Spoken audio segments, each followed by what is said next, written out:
Napasaya naman ang mga tinaguriang Dr. Dog, ang ilang special children na kinakalinga sa Rodriguez, Rizal. At kahit medyo hirap kumilos, game pa rin nakipaglaro ang mga bata sa mga aso. Nagbabalik ang saksi si Isay Reyes.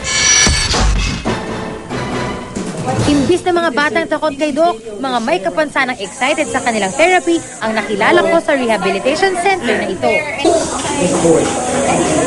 Mga Dr. Dog kasi ang kanilang makakasalamuha ngayon.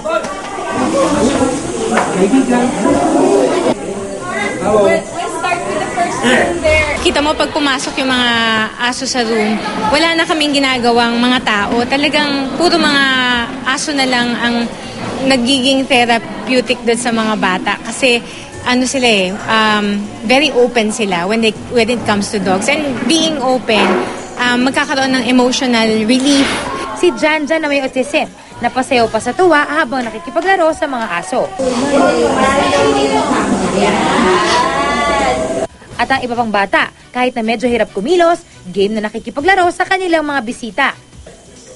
Isa sa mga Dr. Dog ang wire-haired Visla na si Tatlo. Just look at him. Yeah. And I adopted him 4 years ago.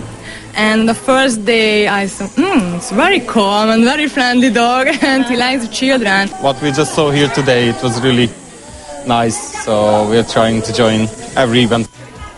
Favorite din ng ilang bata ang cute toy poodle na si Carly.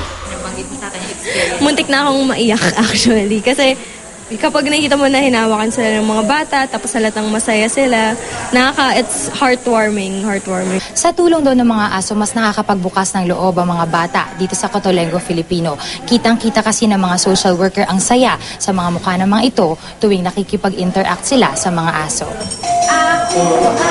Ako si Isay Reyes ang inyong saksi.